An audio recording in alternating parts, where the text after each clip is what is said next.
You ever seen a dog save a life not just once, but again and again, in ways nobody saw coming? Yeah, I've lived that story. And if you told me years ago I'd end up in a death row cell, with the clock ticking toward midnight, my only hope a German shepherd named Titan waiting just outside, I'd have laughed in your face.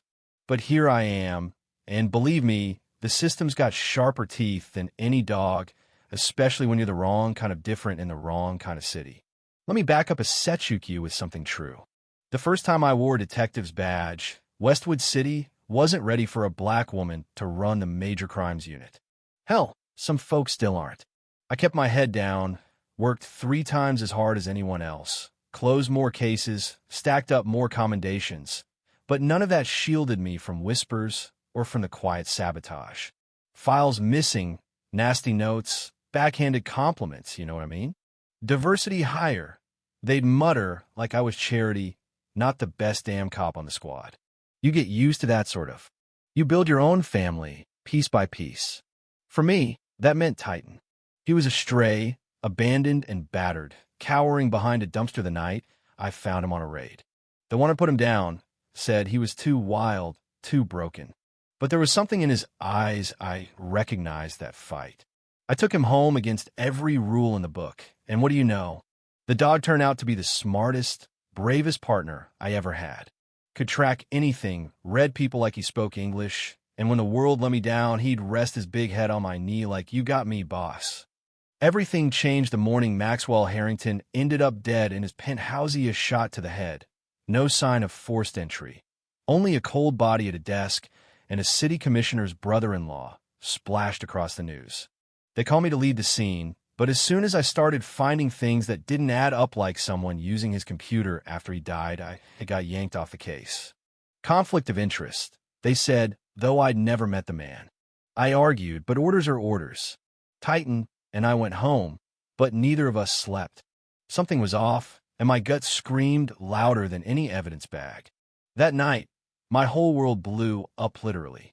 SWAT at my door, weapons drawn, shouting me to the floor. Titan lunged, trying to protect me, and got clubbed for it. They cuffed me so tight I bled. Called me every slur you can imagine. They dragged me out as Titan whined, calling him a vicious animal, already talking about putting him down.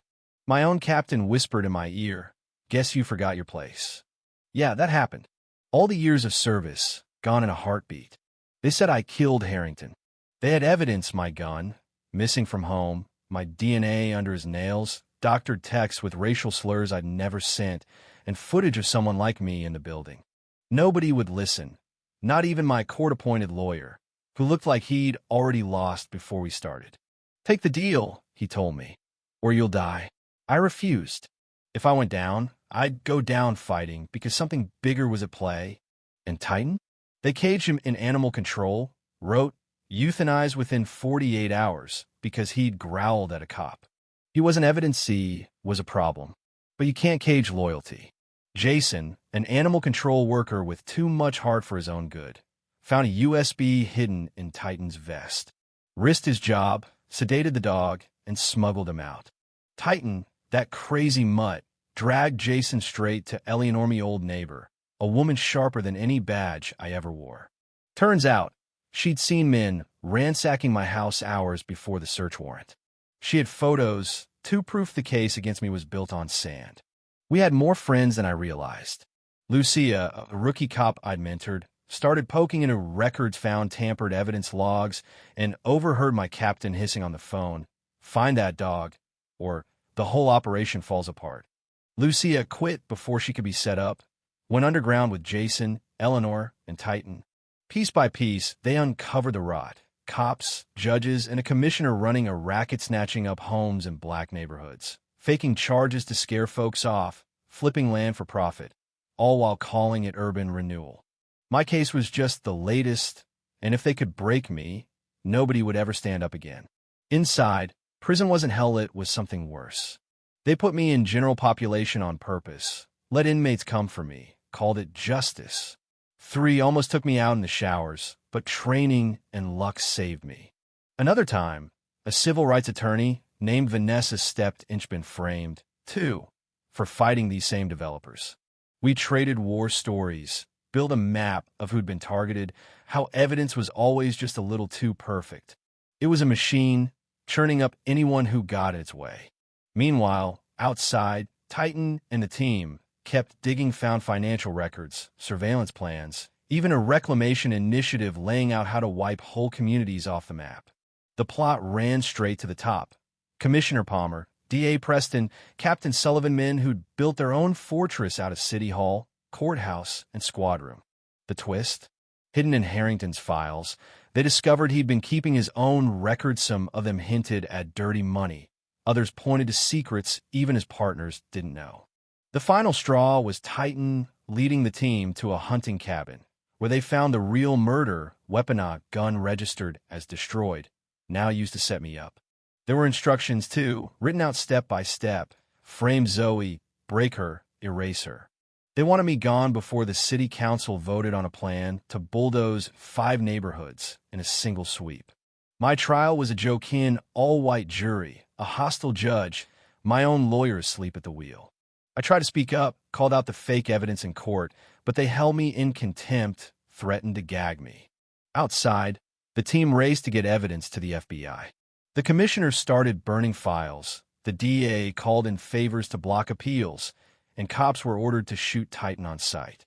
On the day of my scheduled execution, chaos finally broke through their order. Titan, undeterred by a citywide manhunt, slipped through the prison's defenses. He created diversions, triggered fire alarms, even dropped the last, irrefutable document straight into the warden's office.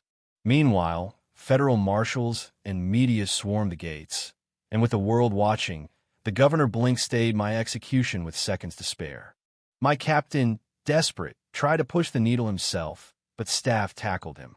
The conspiracy fell apart, not with a bang, but with the thud of men in suits getting cuffed, and a black woman walking off the gurney alive. 6 months later, after federal indictments rolled down like thunder, 37 officials in cuffs, judges disbarred, the commissioner awaiting trial for hate crimes, the city began to change. Not because justice was handed down from on high, but because folks like Jason, Lucia, Eleanor, and yes, Titan fought for it in the dark with nobody watching. They uncovered not just a network, but a mindset that power and money matter more than people, and that voices like mine are expendable. But you know what? We're still here. I set up a foundation to catch these patterns before they chew up the next Zoe. Titan, yeah, he's still with me, recognized as more than just a service dog, but a partner whose instincts and maybe something more saved lives. Turns out, research hinted he'd been part of some experimental program years ago, explaining his uncanny intelligence, but the truth is, his heart was always bigger than his brain. Sometimes I wondered, did my own blood doom me? We found out in the records that Palmer was my father, his shame and hate running so deep he'd rather destroy his own child than let the truth out. Maybe that's the final lesson: prejudice doesn't need a reason, just an excuse. The world only changes when people refuse to be silent, when they build something stronger together.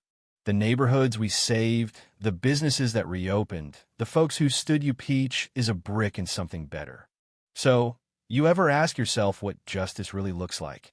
Is it a verdict, a sentence, or the courage to dig when everything says stop? You tell me. Ever witnessed injustice? Ever been called a problem just for not backing down? Drop your story below, I want to hear it.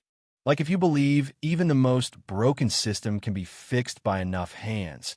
And subscribe if you want to see more stories that punch back at the darkness.